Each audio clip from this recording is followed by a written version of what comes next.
So we got Hey. this course coming up in October, which we're calling terribly named the Teratogenic Mystique. It was my name. I love it, but it's also awful. But it's awful in the right kind of way, I think. So when we were doing consilience, Bonnie was like, maybe we'd call it something like iatrogenic soteriology. Yeah. And I'm like, no, that is absolutely the name. And then I fought everybody else to make sure that was the name.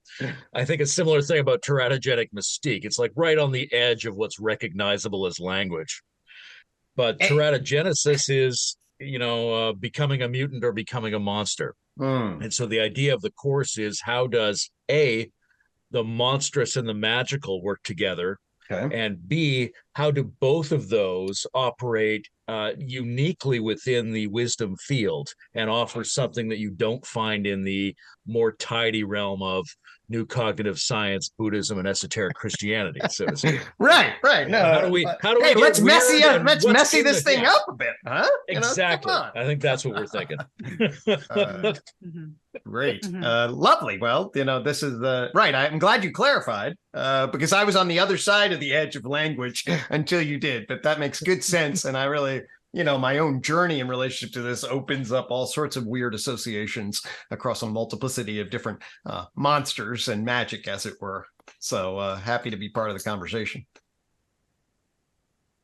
Let's check it with Scout here. Scout, what is this course and why are you doing it? Great questions that I do not have the answers to, but I'll do my best. Well, I like to use the term weird sometimes as interchangeable with magic because magic can refer to actual system that you apply as well as experiences that you might have. And weird sort of, I would say, more points to the experiences that one might have and the felt sense of whatever you might be evoking with whatever practices. But I would say I'm doing this course in part because of its openness to the unknown, and it's centered around exploration of things that I would say, particularly in our culture, in like the postmodern weird Western industrialized post-industrialized world, we're not very equipped to handle. And I would say a lot of people, their tendency, and I'm not pathologizing this per se, but I don't think it's exactly what we should be doing here.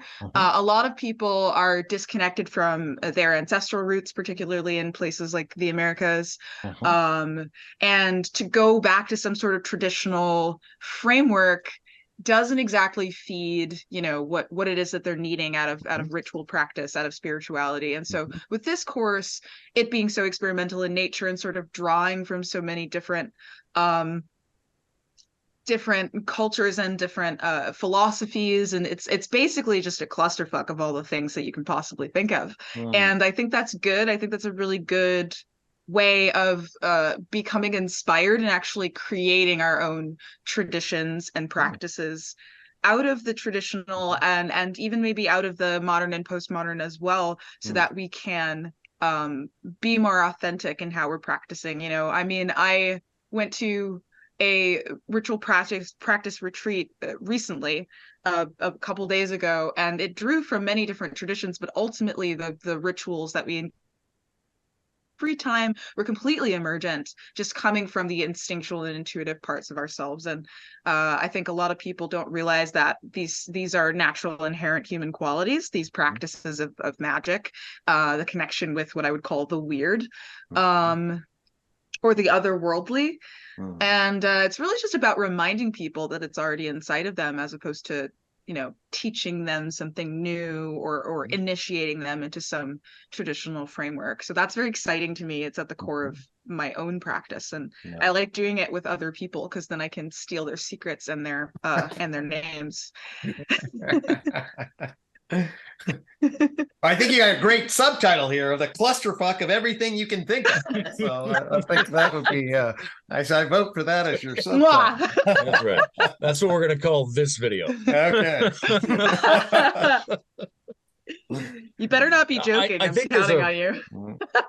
I think there's a really interesting thing here about weird. Like weird means sort of the eldritch and the uncanny aspects of trans-pagan occultism in one sense, but it also has this contemporary sense of being like an ethos and an aesthetic and a vibe. And that vibe might be pointing to something really significant, because when we come to things like rituals, and we're doing this course a little bit like it's a ritual and a container and not just a course. But I think ritual can be approached from two different sides. One is we've inherited this masterpiece of participatory movement whereby we access the imaginal patterns of the world through a shared enactment. And the other one is this sort of bottom-up sensibility that we are going to improvise structures that are sourced in aspects of reality that we can't quite cognitively track down with the front of our minds. But in both cases, the mood can range wildly. The mood can be, oh, I'm indifferent, I just want to see what's going to happen. The mood can be, oh, I really appreciate and honor this beautiful ceremony. Or it can be, this is really weird. What the hell is going on here? And I think that kind of mode feels like viscerally it points to a certain openness in our sense-making procedure. We go, what the fuck is this? Is this really happening? Am I doing it the way it should be done? I don't know quite what's happening. Are the elements of reality more than I think they are or not? Those sort of questions and that sort of ambient feeling seems to me really essential to make certain kinds of magical effects occur for people through ritual participation. And I'm curious, where does weirdness inhabit the UTOK stack? Love it. Well, this is beautiful. Okay. So the UTOK stack, and I'll just, for convenience, I'll make some parallels with Alexander Bard. So the UTOK stack immediately is embracing different vectors of knowing, okay, epistemological vectors. So it's going to embrace a science vector, and it's going to use the tree of knowledge to embrace that science vector, okay. But that's not everything. That's a particular frame of reference. It's a useful frame. It's a constraining frame and a skeptical frame. It's a logos frame, to use the Bard / Greek term. But that's not it. There's also our pathic structures, our felt unique experience of being that's going to be held by the iQuad coin. Okay. And then there's the orienting into, and the pathos, and then the orienting to mythos, all underneath an ethos, where mythos then is represented by the tree of life, not tree of knowledge, but the tree of life. And it's sort of getting in touch with a resonant frequency, a story that tells both is and ought collectively. And also underneath the sun god, elephant sun god. As I've told many people many times, and I think in this context, the idea that I would be talking about a fucking elephant sun god, 20, 15 years ago is insane, because I was constrained by science as like delivering what it can, and then some weak humanism on top of that.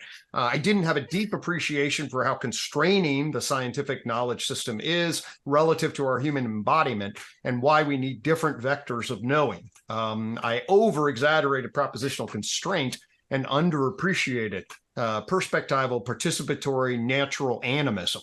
Okay, and I do think we need scientific constraint, or else you get into all sorts of land of woo stuff at some level. So you need that as a constraint, but that is just a constraint. That's not what is by any stretch. I'll give you a couple of embodied experiences recently that speak to why I think this is super important. So I was just at France, where we did a little scholaric retreat. Okay. And there were guides there, and this is for the Respond Network. And I got to see John Vervaeke. That was cool. First time in person after all these years on two-dimensional world. But the thing I want to emphasize with regards to that is that there was Francois, one of the scholars, was deeply enriched by the indigenous and knowledgeable about indigenous healing and other indigenous practices. So we opened up the ceremony as a ceremony with an ancient drum repetition. There was a bowl with water and flowers. We each held a flower. We put the flower in. That bowl carries significance, water significance, air. The elements were then woven throughout. that I thought was really cool to open. And then what was very meaningful was the way it was coalescing the end. So that was how we closed the ritual.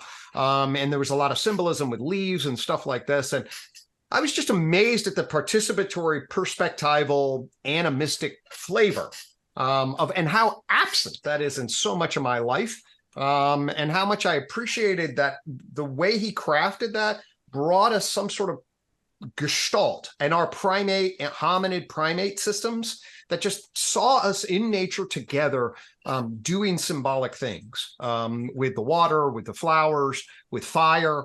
And I was just like, man, my life, my socialization system is just devoid of that. Okay. So that's one thing. It's like, where is that? And why is that seen? Why was I raised in a way that initially would cause me to be like, what are we doing there? As opposed to, oh my God, what are we doing there? Right.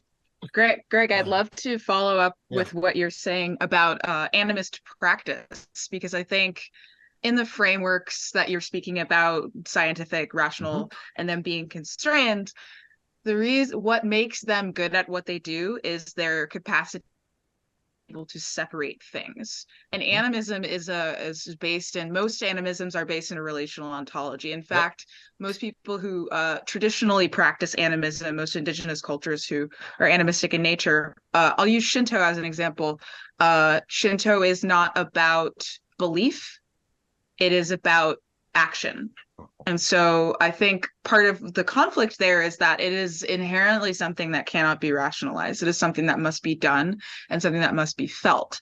And because we can't always fit the things that we do and feel into neat little boxes, it can be very hard to re-include that kind of value of felt sense. And you use the word participatory, knowing, which I know is part of Vervaeke's framework, which I very, very loosely understand, so I won't talk too much about it. I'd actually love for you to bring us into that, the 4P and how that relates to magic. But it's primarily, this animism is primarily about being, and it's about describing not the self or the other, but the relationship between them, as if there were all that there is. Because according to the animist ontology, that is all there is. There is no way to really separate things. Now, if we can kind of, I'll use the word pretend here. If we pretend things are separated, we can get a lot of insights, and that's where a lot of scientific insights have come from what if we could separate these details from each other, and what do they look like on their own? Too much of that, I would go so far as to say, would lead to delusion. And I think that's kind of part of why new religions are being born right now, or old religions are being returned to right now on a mass scale. Neo-animism is extremely popular right now, and I think it's because people know that culturally we have been blinded to a lot of truths as a result of not being willing to be in relationship, or being afraid to be in relationship, like seeing the leaf as a thou, seeing the water as a she or a he or a they or whatever have you. Giving personhood to these different entities is very challenging for us because we're afraid we'll be labeled as crazy. But again, kind of bringing this back to the course, we invite you to be crazy here. Like, there's a wisdom in crazy that we have forgotten to include. And this can be scaled up to the level of culture and how we reject certain people with certain mental illnesses. We project villainy onto them. We pathologize. We use folk psychological language like narcissist and codependent, when we actually don't really know what those words mean in the sort of non-psychological world. There's a lot of psychologization of these things that really are just actually normative if you think about it from a human evolutionary biology perspective and a cognitive science perspective. A lot of these experiences are normative, the ones that we label crazy. And so, yeah, just to say again, we invite your crazy. Hey, I'm glad, because I feel home here. Then all of me can be homed. That's good. Because there's definitely plenty of plenty of rationality and plenty of crazy. And that's not a bad dialectic, right? So I mean, here's my basic pitch. We didn't have a decent scientific ontology. And what I'm doing, like if you take Wilber's frame, we have the science on the right-hand side, but the tree of knowledge now gets us into an inter-objective systems view that gives us a holistic view. And although I'll be playful here, and it basically says, hey, it's all an energy information field. Right. In fact, the mantra for Tuesday in which is Energy Information Day in UTOK, I have my days of the week now, is I'm an energy information singularity. Okay. And the I-quad coin then represent. And what am I saying there? I'm like, it's a complete multiplicity singularity energy information field all the way down and all the way up to create all sorts of relationalities. Okay. And we know from literally from the hardest sciences we have in quantum field theory, there's a weird ass non-local entanglement structure at the bottom, right? And yes, so all of a sudden, what was old ass Newtonian mechanics shit, nobody does that anymore that knows what the hell they're talking about. Okay. Now, exactly does that mean quantum consciousness and a lot of things that need to be sorted out, complexity, but the field is open, folks. Okay. As far as I'm concerned, for a lot of weirdness in a cool way. And I would say, and that your rational mind better be open for that, because there's a lot of weird shit that we don't know. So anybody that's putting strong, mechanical constraints and saying, no, we know that this is a bunch of billiard balls. I mean, they did that for 200 fucking years and they were wrong. And so, let's make up and make sure the science is wrong at that level, if that's how people are operating from. And of course, that's John and I and Layman and you and all others sort of, yep, that's pretty clear. The other thing that I want to be very clear on, again, going to Wilber's stuff in some ways, is sort of like, okay, I can actually nail the science side. And actually, I have the periodic table of behavior that's upper right quadrant and the tree of knowledge that allows us to see the whole. And then we come over and then we're going to create a we space, our justificatory collective narratives, which are these mythos that we live in. And these mythos are our collective lies. And they tell us what is and ought. And one of the great tragedies and Nietzsche calls this out, of course, one of the great tragedies of once you killed God, what did you replace him with, right? And we have to then reconstruct the field of value, to use a cosmoerotic term, humanistic term. What is the field of value that we are situated in? And we need to tell that story collectively. And the animistic traditions that you are pointing to open us up to a potential mythos that we definitely need to coalesce around. And the last thing I'll say, there's a subjective unique portal for each of us. And it is the intersection of that pathic subjective, that collective mythos, the logos, and all of those are different languages. They're different epistemologies. And the human existence has got to wrestle with and come to terms with those different kinds of elements. And any collective society is going to be healthy, needs all of that. So we definitely need some weird fucking magic to counterbalance any goddamn reductive mechanical bullshit that we've been living off of, at least in many aspects of society, for way too long. All right. So if I think across what you guys were just saying, I'm thinking, the human being is not a billiard ball either, right? That we are a plurality. We have to understand ourselves as that, but we have to understand ourselves as a plurality that instantiates itself through other people and through its extended environment. So the animism is like transjective parts work, right? And it's a model of the self, which is in some ways coming back to the monstrosity theme. It's like an octopus more than it's like a billiard ball. It's spread out and it's strange. And unless those parts are all brought in, they're going to haunt us with the monstrosity of the excluded shadow. And I think there's something about the quality of that encounter with the distributed, decentralized, necessarily shadow-laden elements of a transjective animism that opens up the symbolic landscape, right? That your elephant sun god, it's not arbitrary that the elephant sun god is fucking insane. The threshold of fucking insane has to be crossed in order to activate the realm in which the elephant sun god can epitomize a whole mythic architecture that can empower you and offer a new kind of symbolic landscape to people. So I think there's something about the monstrous itself that animism brings forward that's necessary for us to qualitatively encounter in order to activate a new sacred landscape. God, that's fucking brilliant. I love that. Can I ask Layman a question, actually? Because this feels as though it relates to, and this is something you know more about than me, and that's why I want to ask you. The Lacanian triad of the real being this like terrifying, unfathomable thing, and then the imaginary being this sort of mediary between that, the real, which is this unfathomable, terrifying thing, and then what we experience in our everyday lives. And seeing the imaginal not as like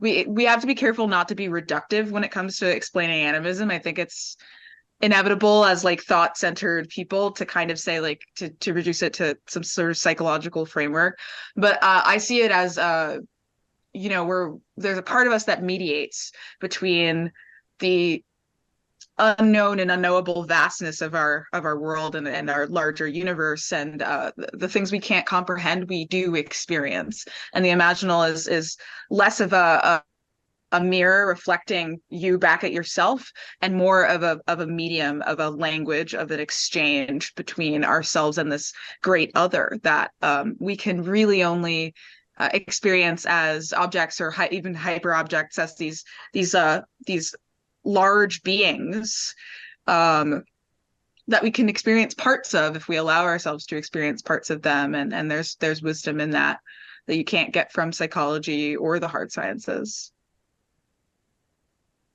Well, the way I imagine it, and I was thinking about this a little bit this morning because I was sketching out what I thought of as the 9 worlds of the monstrous to be part of our course material. And the impossible of the Lacanian real, I think, is one of those worlds. Here we are, we find ourselves within Lacan's notion of the symbolic. We inhabit a world where things have identities. They're discrete enough to have relationships and we can know them. But then there's this reality that is outside of our ability to symbolize. And from within our position, there's an imaginal veil over that reality, over the threshold of contact between the real and the symbolic. And it makes the real look terrifying. It gives it the form of the monstrous. But if we go to that threshold and inhabit that spot, which is the spot where you can optimize the transition of the unknown into the known by maintaining your maximum proximity to the unknowable that cannot be moved into the symbolic, then you have the ability in that position to, I think, generate new imaginal forms that facilitate the movement of the unknown into the known. But that's a spot right at the edge of the unknowable that looks from the outside as if it has the imaginal position of the rejected, of the monstrous. I don't know if that helps.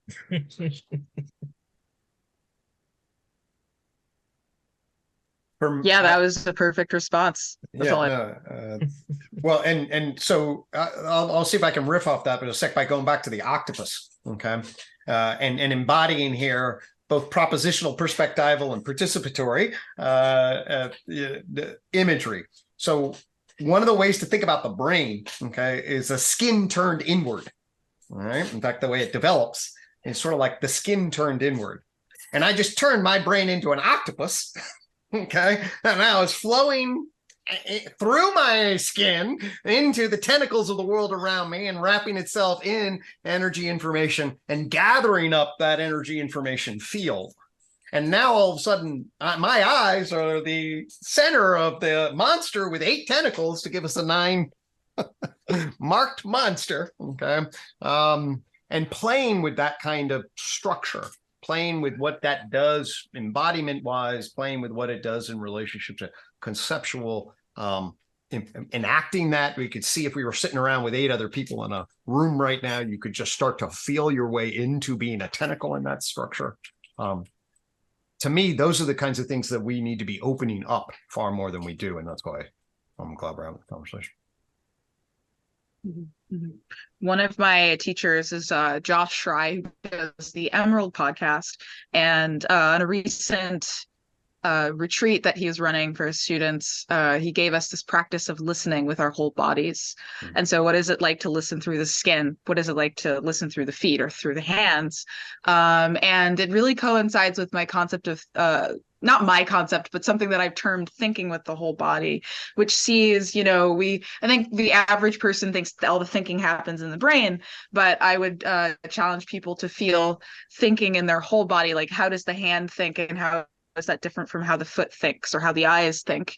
And this practice is I think kind of trying to get us to fall into this experience of what I would call the extended body, so the body beyond the body. And my Buto teacher, Jacqueline Shannon, has us every time we dance together. Before we dance, we do an hour-long rolling meditation. We lay on the floor and we imagine ourselves beneath the floor, and then we kind of extend our bodies and expand our consciousness. We're blindfolded the whole time. We extend our bodies to try to sense the other people in the room and what they might need, and then we slowly start to rise. And as we rise, we try to find each other without being able to see. And so it forces you to kind of feel consciousness as being this thing that your whole body is imbued with, but also extends outward from it, and possibly extends inward toward you.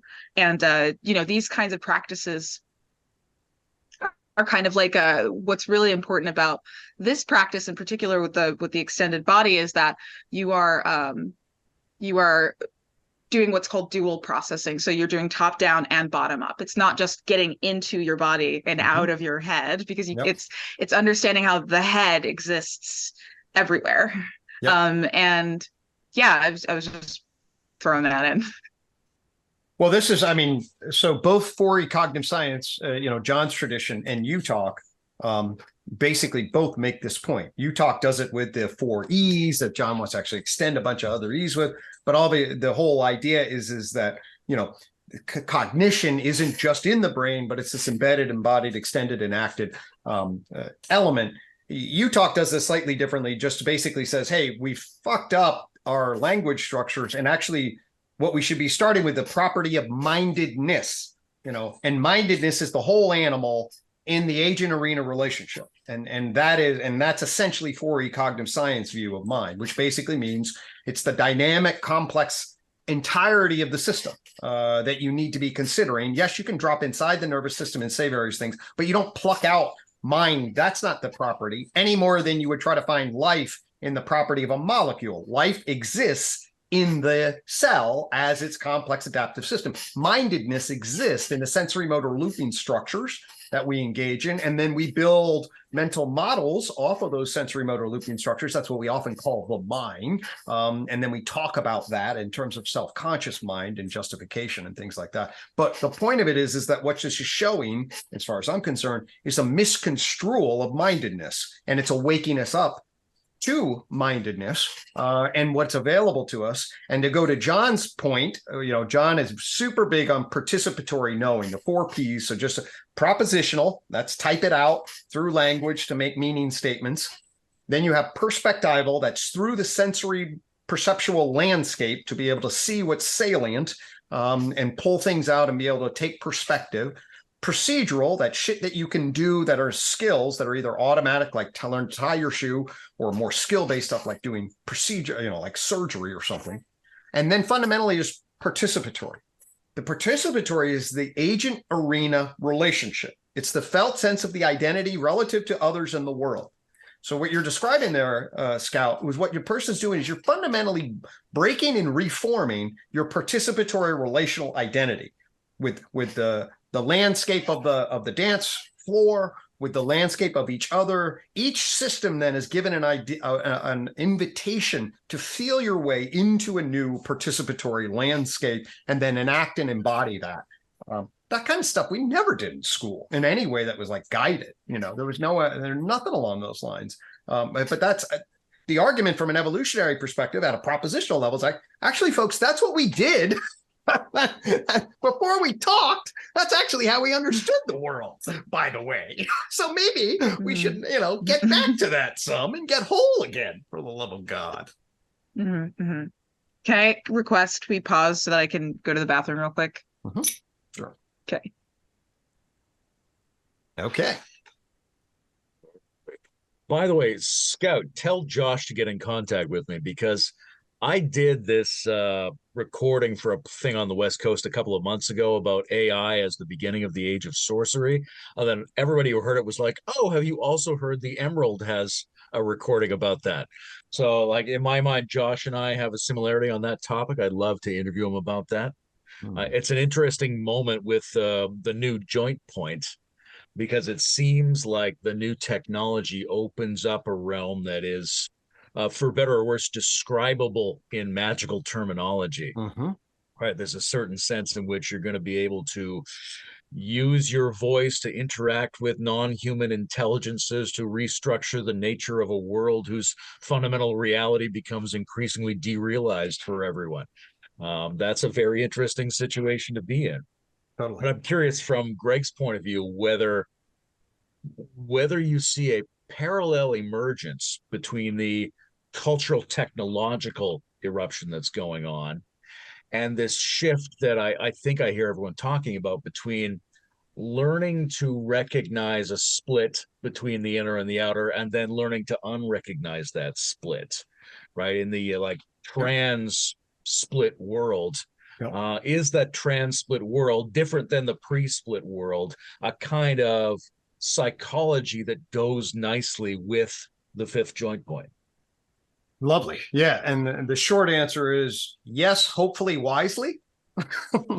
And what I mean by that is that we have the whole digital global tech structures and all the crazy technologies that of course is going to afford, which is a horizon that is very difficult to say and may just cause us to go crazy. I'm scared about that. So the dangerous horizon of that is the vision of the fifth joint point. If you're gonna dig it, that's digital identity global solutions. Dig it, and what that means is we have to figure out a way to get our human identity in right relation, and we need both propositional narrative and embodied ways of being that are up to the task.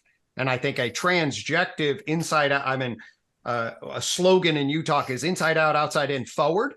And that's the transjective toward wisdom is basically, hey, I'm an energy information, material object, living organism, minded animal, cultured person in a digital world, inside and out, right? I mean, you can see me on the outside and I can see me on the inside, and all of that stack is now arranged. And that's a metaphysics that's much more available to us, I hope, through these kinds of elements. They will erase a lot of the reductive mechanical materialism and the split between science, subject, and humanities, or collective wisdom elements. And that's what I think is absolutely needed in the kind of knowledge systems and the kind of embodiment systems and relational systems that is going to, if the fifth joint point is going to move toward the third attractor, that's the kind of structure I'm envisioning we need for sure.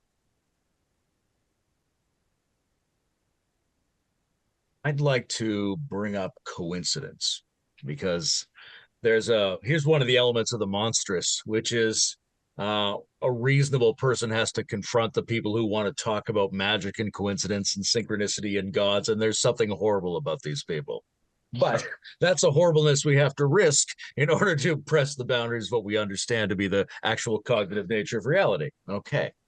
So we bring coincidence back in and we say to ourselves something like there's a language there, right? There's a different kind of living whereby you feel yourself to be informed by coincidence and feel like you can exert some kind of agency through coincidence, right? And this is almost the definition of what magic is. Hold on. So it's not really a question there. I just wanted to what's weird as shit, actually, I'm gonna stack this on coincidence. First, coin incidents. Okay, I'm good with I like my little language. The self, coin, structure, coincidence with other. As I've been meaning to bring this up because I want to make sure I bring it up. So this is a perfect segue because there are two things that I mentioned about a while ago one was this ritual that I talked about at the Scholars thing. And here's the other thing that I had a top 10 synchronicity event this past week in my life, okay, that I'll share here. And at the level of how the fuck do you make sense out of this? Okay. And I'm gonna, so here's this basic story. I finished reading the book, Why Buddhism is True by Robert Wright. Okay. Robert Wright is an evolutionary psychologist. He wrote The Moral Animal in 1994. This is a very meaningful book in me because I was just discovering the problem of psychotherapy. And I needed a big picture view. Evolutionary psych was coming along, the moral animal. It would actually set me up to develop the justification hypothesis as justifying persons and primates. You see a moral animal. A very influential book in me, in my history. And therefore, Robert Wright plays a pretty interesting and special role. I never reached out to him, never contacted him, never did anything, whatever. That just happened 30 years. But then I read this book, Why Buddhism is True. Okay. And I was in my own journeys, getting very clear on the difference between the witness consciousness and the self. John and I did a lot of stuff on the self, and then how do you observe versus how do you grip? That was on my mind for a whole host of different reasons. My life partner gave me this little cup called Just Red Rim It. The little red rim is a symbol for witness consciousness on your identity. So I'd gotten that, and I was writing a book, finishing this book. So here's the coincidence that's weird as fuck. Okay. So I'm typing, I come up, what do I want to do? I was supposed to do a blog today. It's like, I want to do it on witness consciousness and the self. And I just read Robert Wright's book. I'm going to use his framing in relationship to this. I type out this blog, okay, it takes an hour or whatever.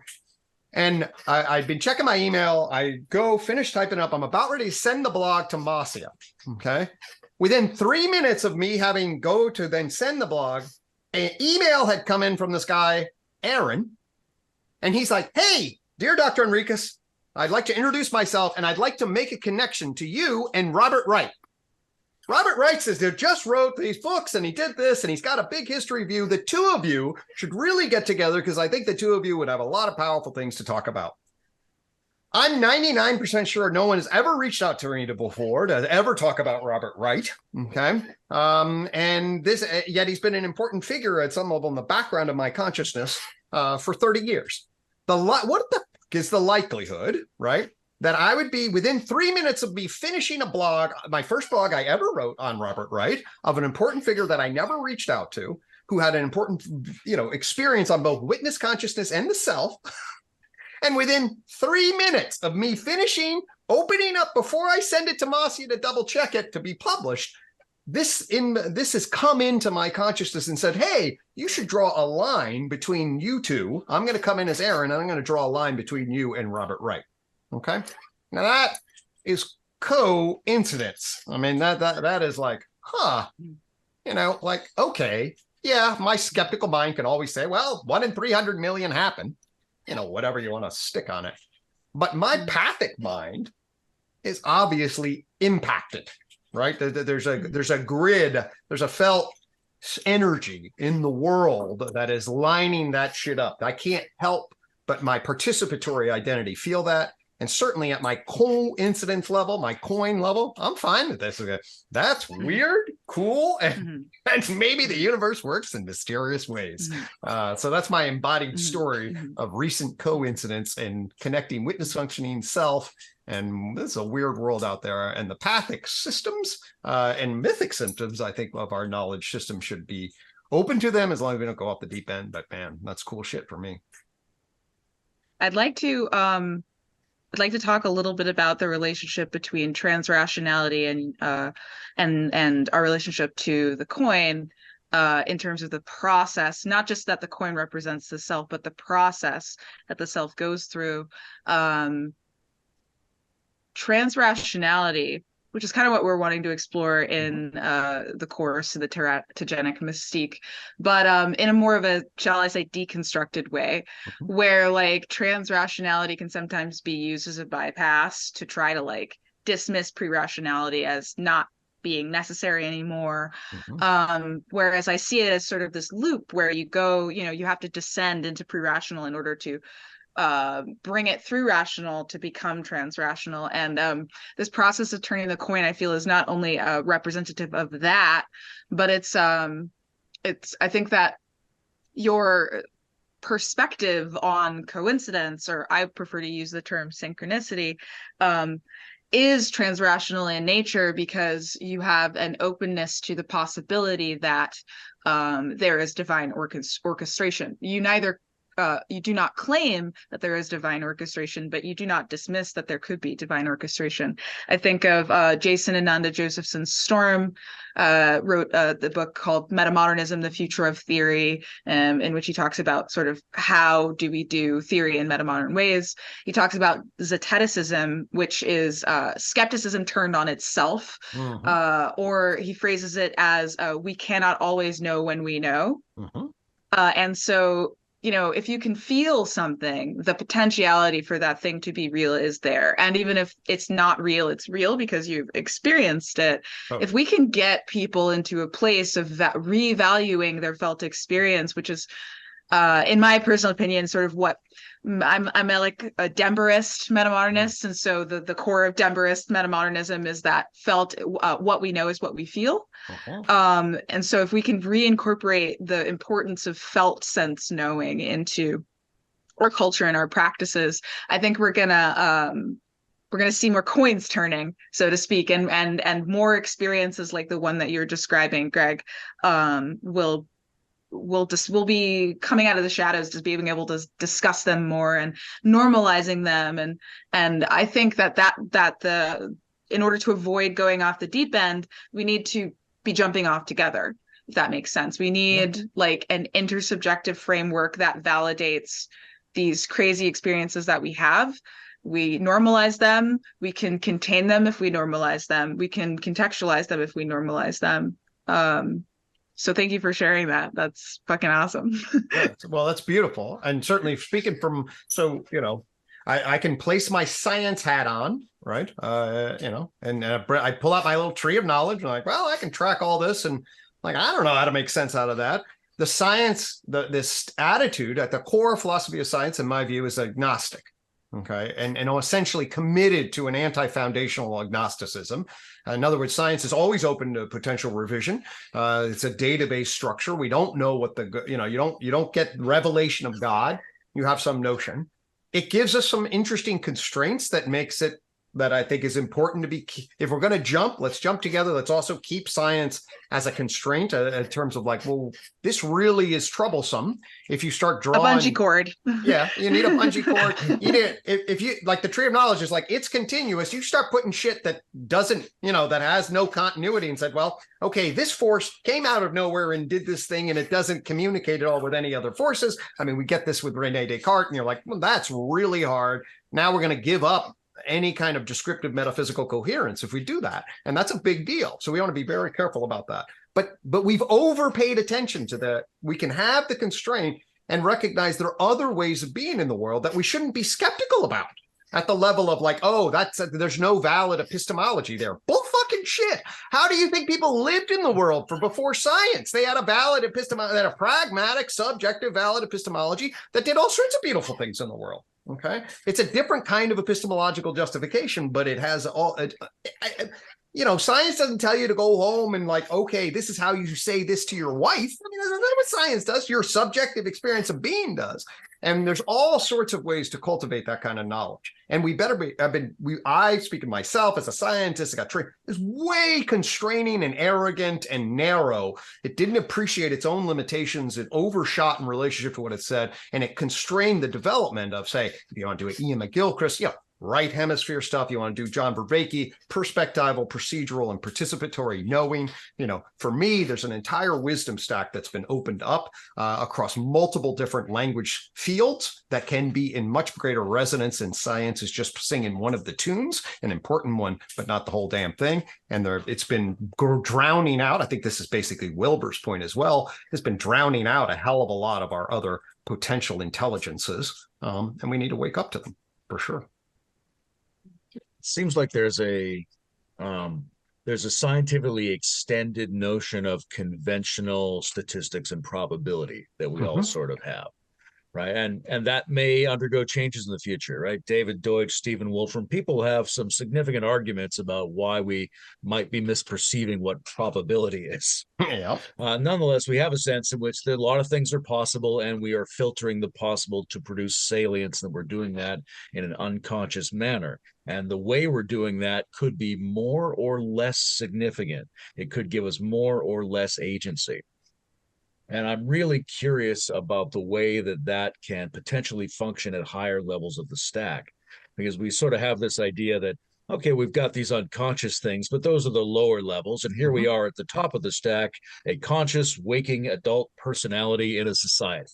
But that's not the only thing that's up here, right? But even at this level, most of me is unavailable to myself, doing all kinds of processing and all kinds of agency that I can't track. So at every level of the stack, I have to be able to avail myself of some other possibilities that allow the rest of me to be a perceiver and an agent at this level of sophistication. Totally.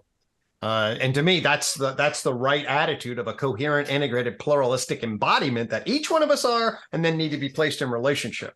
And so we need, and that's the metamodern sort of sensibility, is this openness. Is there some constraint in relationship to it? There's a particular type of inclusion, a recognition of underdeveloped aspects of being that we're trying to cultivate in, recognition of some of the dangers of that. But if we constrain and open with sort of guardrails, and then create the attitude or embrace the attitude or cultivate the attitude that you're articulating, I completely agree. That's the right sensibility, the right kind of participatory identity we should be entering in these fields with.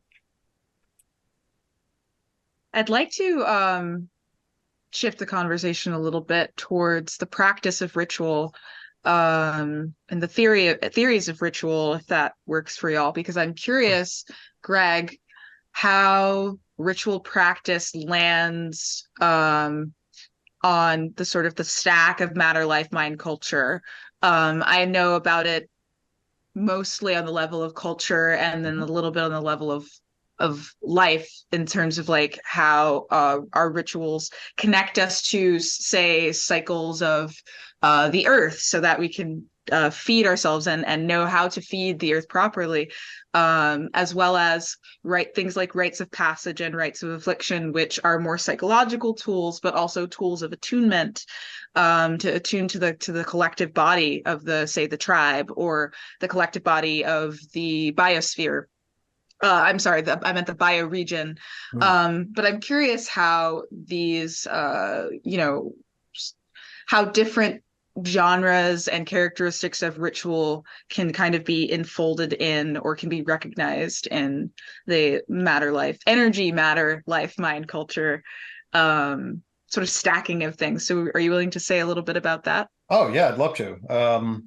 I mean, first I'll just, at a propositional level, I can go point to John's work on ritual, and the opening up, of course, the 4 Ps and recursive relevance realization, and the centrality of that, both for individuals and for collectives, is part of our transcendent naturalism conversation.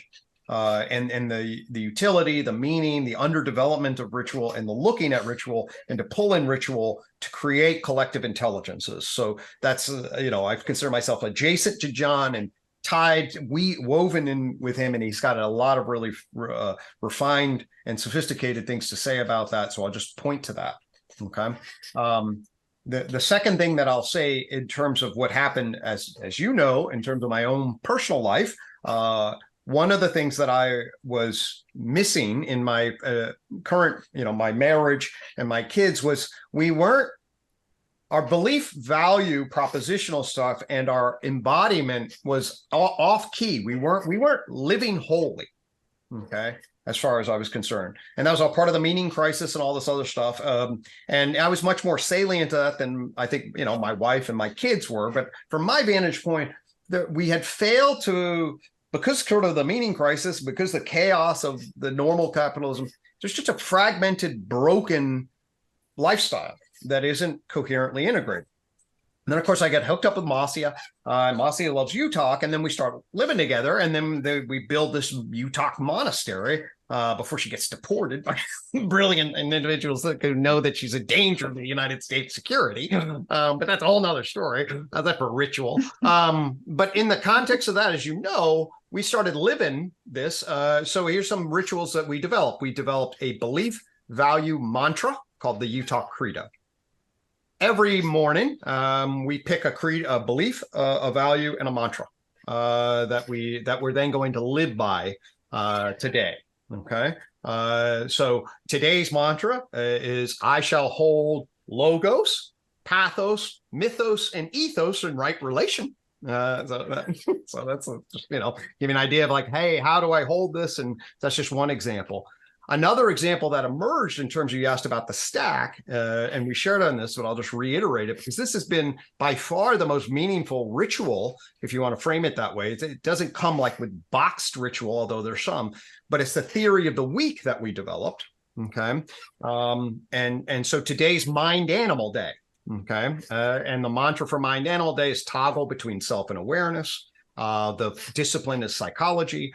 We think about animal mindedness in terms of tomorrow's Culture Person Day. Activate Calm MO to be a reflective person, try to be wise. The next day is God Moon Day. And the universe is building its complexification. It's the top-down view. And then on Monday, it dies and disappears and becomes Void Darkness Day. And then it rebirths again on Tuesday in Energy Information, and then Matter Object Day, and then Life Organism, and then we'll be back here a week from now. And every day when Masi and I wake up, we say, hi, happy Mind Animal Day. And what's happened to me, and what I find in that is what I felt like sort of, I guess I was missing. It was like, my entire system is living this in a particular way, okay? And it manifests itself. Like I am definitely grumpier and more irritable on Mondays.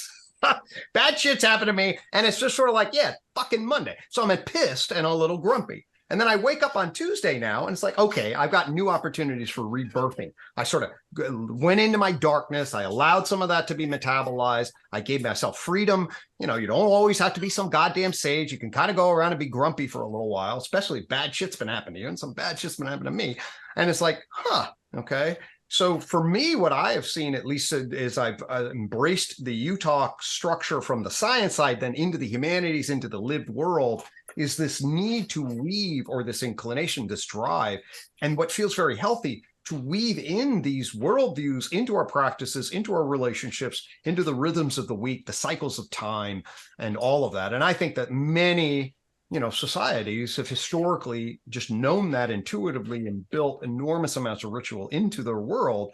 And I think our modern society just broke that in many ways, at least. And I'd love to rediscover it.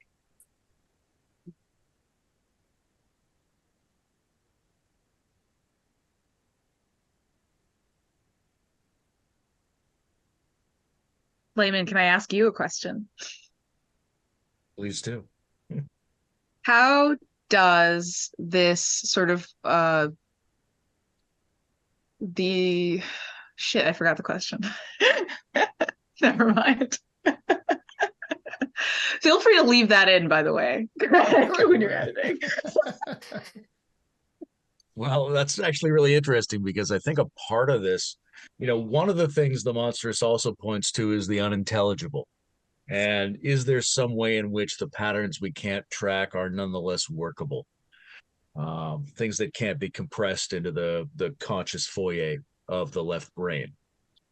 And there may be a way that we can invoke things that we can't name, that we can use symbols we don't know about, that we can speak a language that we can't decipher, that we can make gestures whose significance we don't understand, but which we can nonetheless get better at. I think that's one of the things magic points to, is the potential that there's not just an occult body of knowledge that we don't have, but an aspect of reality that is occulted to all of us. But just because we can't know it doesn't mean we can't do it better. So Scout's going to ask an empty question. There might be a way for me to give an empty answer. Well, I wanted to ask you about now I remember,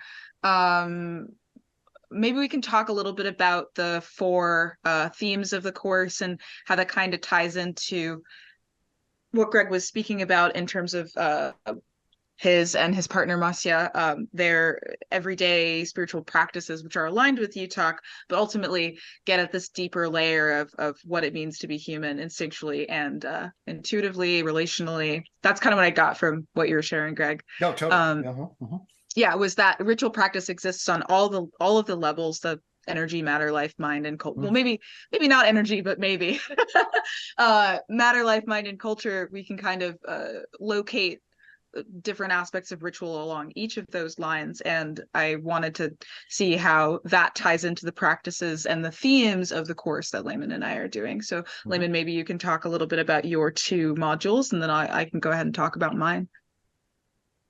Yeah, I think ritual fits nicely with your pilgrimage model, even though the whole thing's going to have a bit of a ritual structure to it.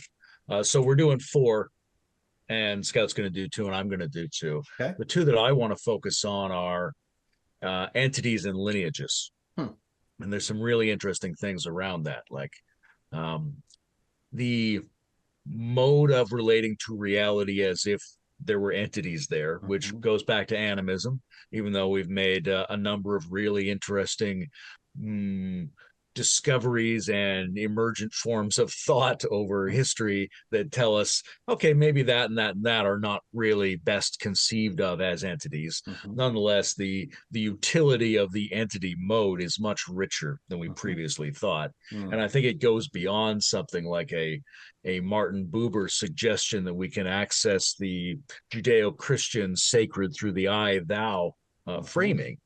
There's like this much broader pagan, indigenous, shamanic, multifarious, ultra diverse range of all kinds of different relational qualities that we could be looking at.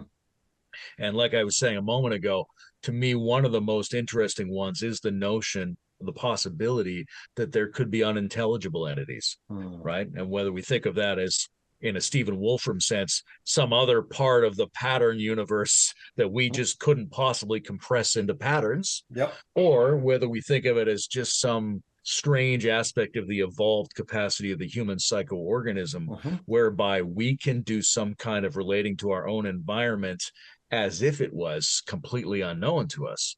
I think we need to take that more seriously. And when we look at things like the question of whether the American government has some special knowledge or not about extraterrestrials, only some of the people are really looking at that question. A lot of the rest of us are going, oh yeah, that question of the unknown nature of anomalous entities again.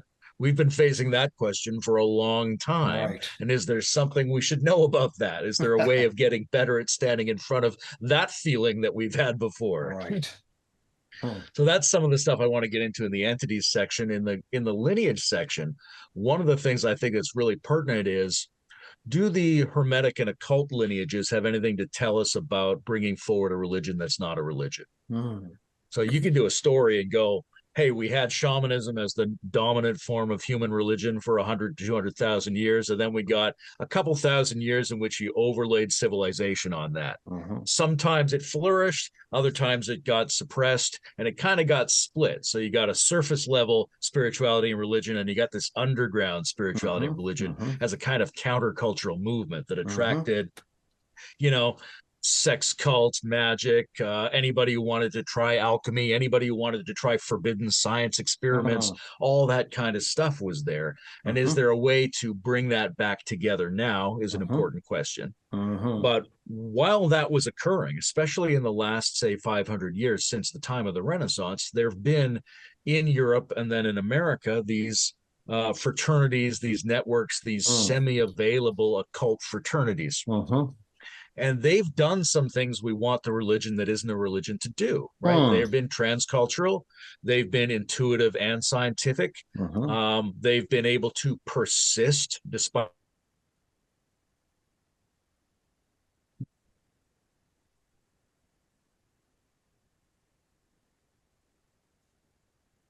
Did Layman freeze for you? We've lost Layman. Right when he said persist. Yeah, okay. Right, so we should take that seriously. At the same time, Layman, they've had frequent Yes. You cut out for a second there. Do you mind rewinding a little bit? Right after you said the word persist was when you persist. Like they've been like the Freemasons or whatever the cult persist has been able to persist across time, and then somewhat coincidentally, I think when you said persist, you stopped. That's beautiful. Like the point I was trying to get is that these lineages have done some things right and they've done some things wrong, and we need to learn from both of those. The things they've done right are a lot of the things we're still trying to figure out in new wisdom movements. How do you get intergenerationality? How do you get transcultural? How do you get evocativeness? How do you survive under different kinds of social regimes? That kind of stuff. They've actually been pretty good at that in some cases. They've also gone off the rails in a lot of cases. Madness, orgies, sex cults, poisoning, weird hierarchies, selling out, all this kind of stuff has occurred as well. So when we're looking at how do we move forward on this, we have to be taking them very seriously, these lineages, as sources of information we can learn from in terms of what went well, and also what would probably happen to us if we don't learn from it, which is all kinds of predictable disasters that have recurred frequently in new wisdom movements. Lovely. I love the entities and lineages. That's excellent. Sweet. And your two, Scout. All right. So the two that I'm going to be leading are pilgrimage and influence. So pilgrimage will focus on transjectivity, the nature of movement, and the nature of self in ways that at least from what I know of culture in the Americas, in the West, as they say, there's a lot of focus on either individuality or communion, but there's not a lot of focus on oscillation between or inhabiting between. And pilgrimages are a particular type of ritual in which I would argue you become place as opposed to going to a place. And so we're going to be focusing on sort of what happens. I also see place as an event. You can also see place as a hyper object. And, what do pilgrimages teach us about the nature of objects, about the nature of the self, the individual, and also the nature of systems. So we're going to be doing some storytelling practices around that. And then the second one, very fun, very dangerous. We're going to be talking about influence, and we'll be meditating on the nature of power, the relationship between power and fear, and the relationship between power and responsibility, or what I would actually refer to as stewardship. So there's a relationship between influence and pilgrimage as we're going to be discussing it in this course, in the sense that stewardship is often something that we gift to place, or that someone gifts to us. And finally, looking at the body as a place and looking to the body as an expression of power that lies beyond it. And so I'm really excited to, do storytelling practices, do somatic practices around these things, and see what comes up. That's lovely. Hey, that's great. I love the play off of both of those, or the intersection of the pilgrimage and the influence, and then the dualities between the two of you. You guys are laying out some pretty cool stuff. I'll have to say, of course, everything's UTOK for me. So like the influence matrix, by the way, is essentially, when I think about that, I think ever since I learned about, Layman's and Bruce's work on the metaphysics of adjacency and prepositional knowing and whatnot, I see the influence matrix essentially everywhere in some ways. And so hearing, finding our resonance, there's the power dynamic influence. Of course, love is influence. You do all sorts of pull away, and creating influential resonances, ripples across the energy, information, space-time structure of influence, as some of the associations that I had. And then I had that ripple. I was like, oh, a ripple on a pilgrimage. And then you're finding yourself, through that. And what's the magic of all that? That's lovely. Yeah, pilgrimage often comes up for me when I reach for examples of the integration surplus model, because there's a it's a very straightforward thing to understand. If you're going to undertake a physically challenging thing, like, oh, you have to crawl on your knees up to the top of this volcano in order to get the magic blessing power. You're like, all right, so that's going to be physically challenging, but you don't just have to do that. You've got to repeat this mantra the whole time. Okay, so there's a comparable intellectual effort you have to undertake, and you have to do it with a certain kind of aspirational or devotional affect in yourself at the same time. Right. So you're not told that you have to do these three things simultaneously, but they're built into the structure of the suggestion. And if you can pull that off, I think that's one of the reasons why pilgrimages have often been so successful in accomplishing transformative miracles or other kinds of magical changes in the physiology or in the meaning making of the individual. And then all of this takes place within, but then reinforces a particular imaginal and symbolic horizon of meaning. So in terms of solving meaning crises as well, these sort of pilgrimage enactments by individuals and then by groups have this amazing power to really flesh out and secure a world-making capacity. So that's one of the things I like about pilgrimage. When it comes to influence, I think of a lot of this through the lens of hypnotherapy and through trance induction mechanisms. Right. And so that's an area where there's a lot of interesting considerations, both about the mechanism of how it works, particularly when there's neurophysiology thrown into the question of what's the mechanism, but also in terms of the ethics and the care that we have to bring into shaping experience and reality. Because a lot of the things you do in magic and a lot of things we do in this course where we're saying, hey, there's all this open, adjacent, possible liminal space. There's this extra dimension of the unknown and all the things we're doing. We're going to invite your subconscious meaning-making agency to come to the fore. Those are things you also do in trance induction when you're trying to put somebody into a trance. And it's not bad for people to go into trances. It's good for them to go into trances, but you have to take care around that because then they are suggestible. And they're also getting in touch with elements of themselves that they don't want to access too quickly.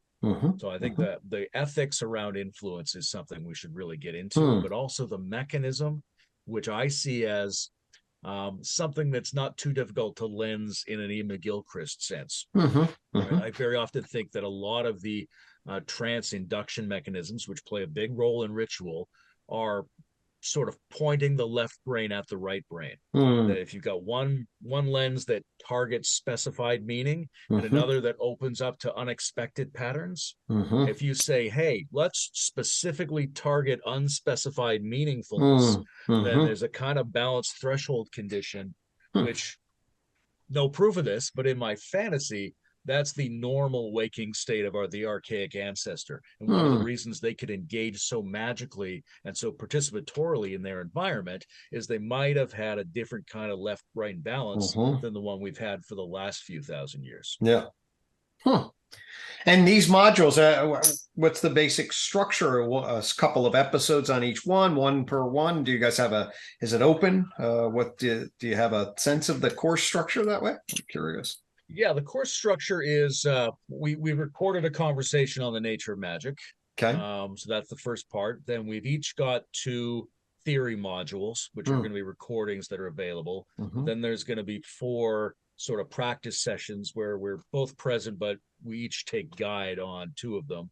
And then an additional set of sort of social events for people to come together if they want to share their experiences or indulge and explore the topics without us doing all of the guiding. But what we also want to do in those sessions is have a lot of breakout rooms so people can start to familiarize themselves with each other on a 1-to-1 or 1-to-2 kind of basis. Gotcha.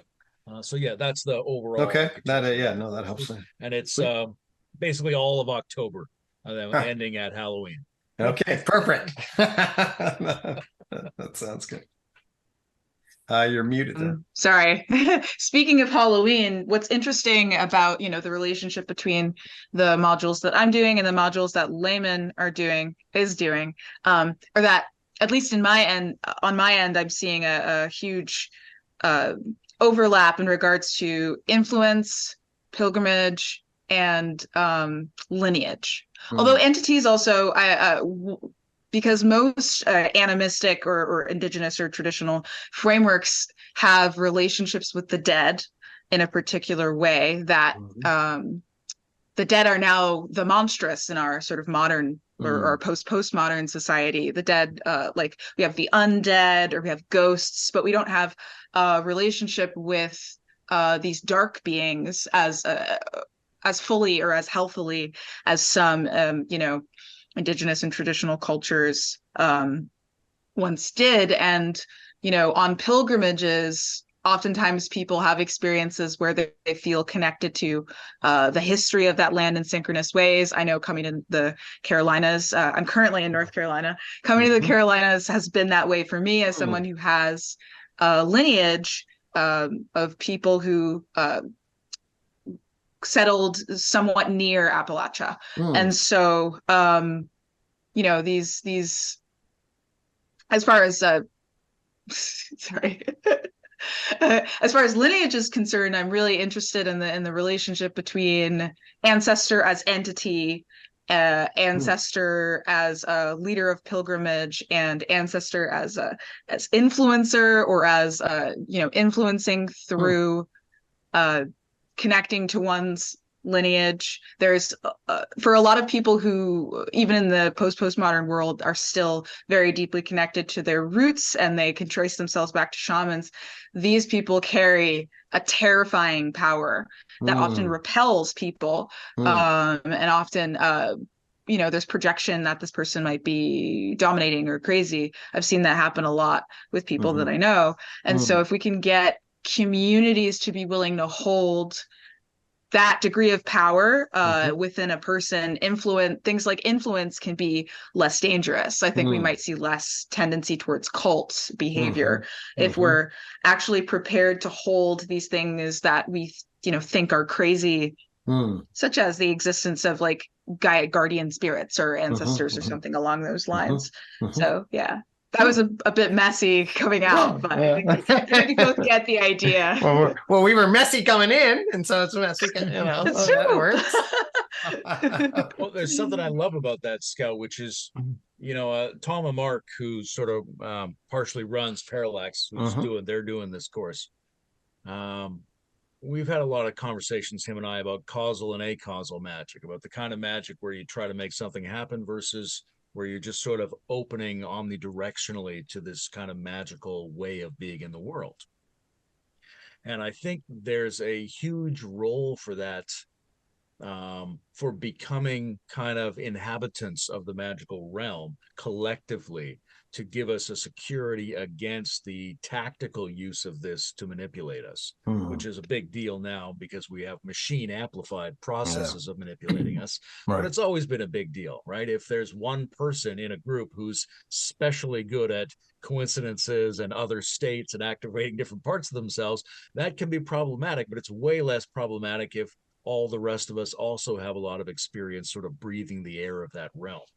Same thing with trance is, if more people have had more experience going into trance, then the chances that you're going to get deluded by hypnosis of some kind, conscious or unconscious, goes way down. Right.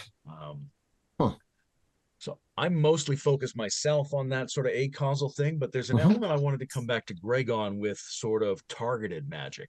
And it came up for me the other day because I've put Thursdays aside. I don't do any interviews or any regular work. I'm just like, housework, yard work, right? Last Thursday, I'm going to fix this leak in the plumbing that's been there for 6 months. And I'm aware it's probably going to take all day. And it does.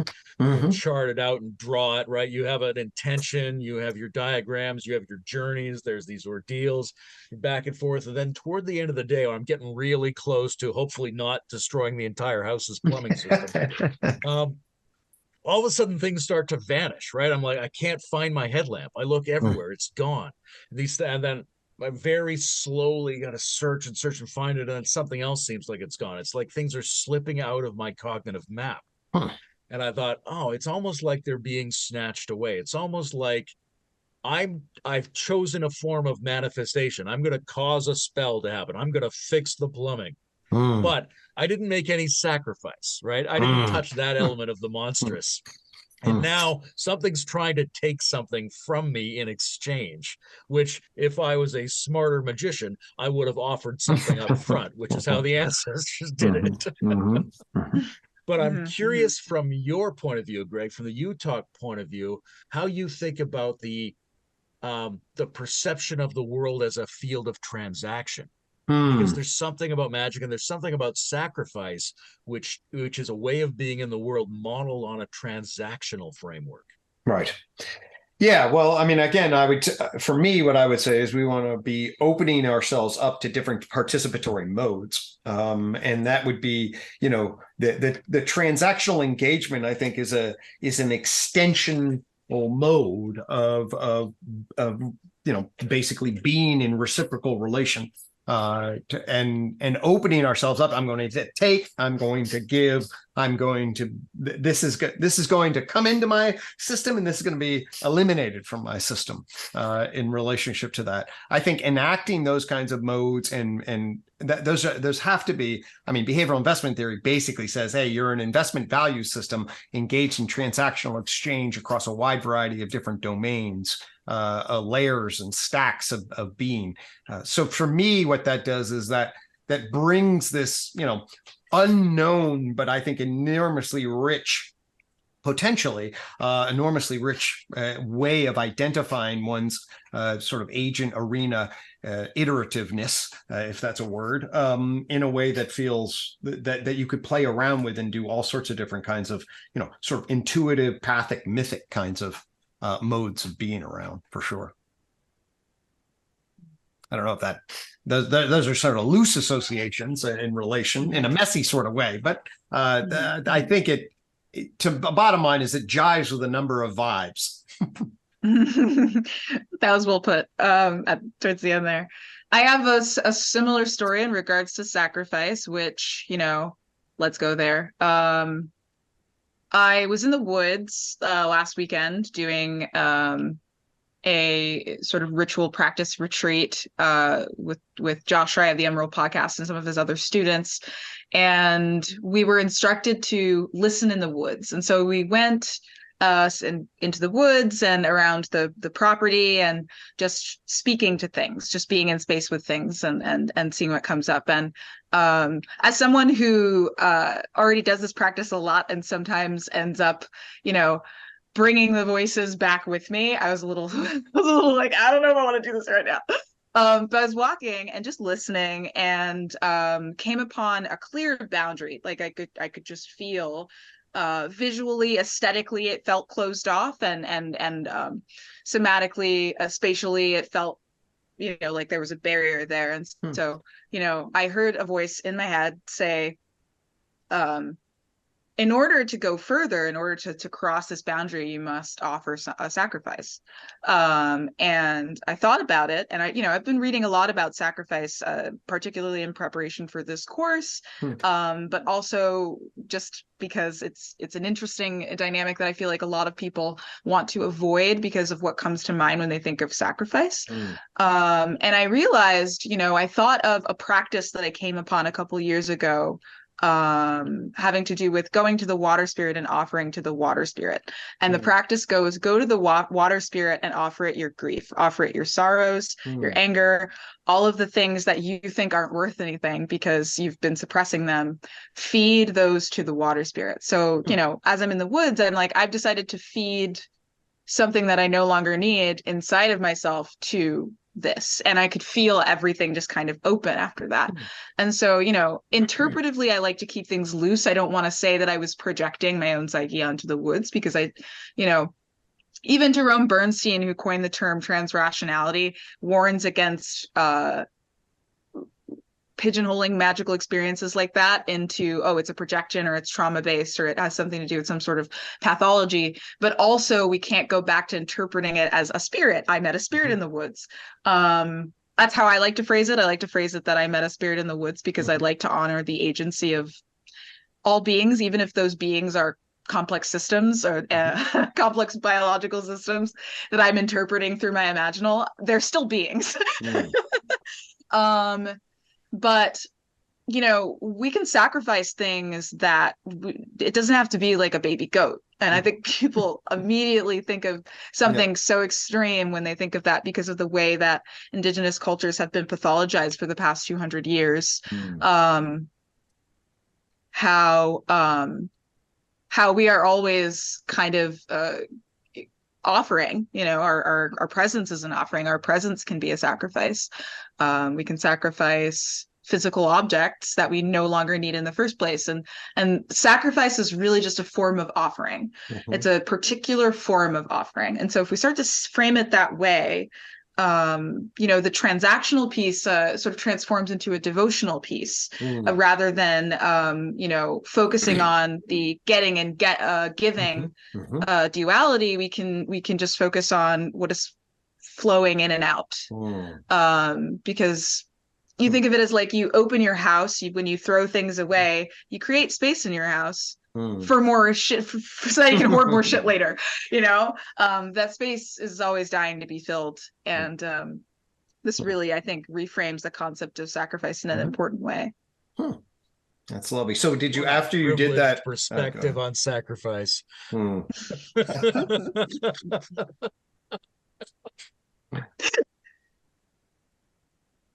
Did you actually enter the space then after? Did you actually then give yes, I did. Enacted that and okay, cool.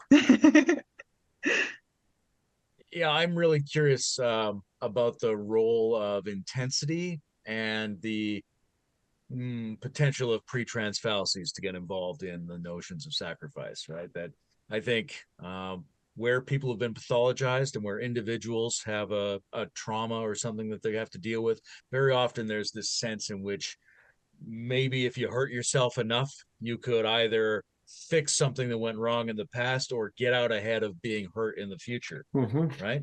And so those programs are built into us, and we don't want to get stuck in those. We do want to elevate it to a more complex dynamic of devotional offering and an understanding that you are transfiguring your relationship to things and your perception of things through the act of sacrifice and the act of opening space.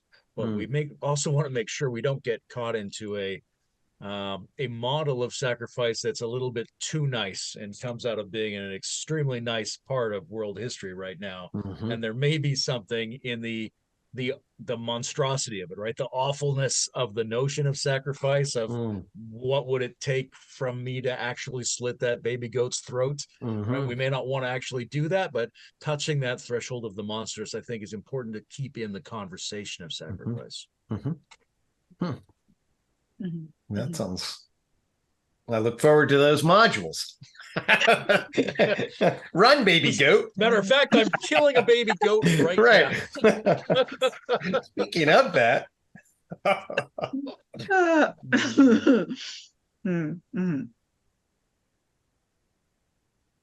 Are we done? How would we even know? We don't even know what this is. There are no boundaries on this thing. This thing, it bleeds into the future. It bleeds into the past. It bleeds between us. You know, eventually, you know, something will happen. But here it is.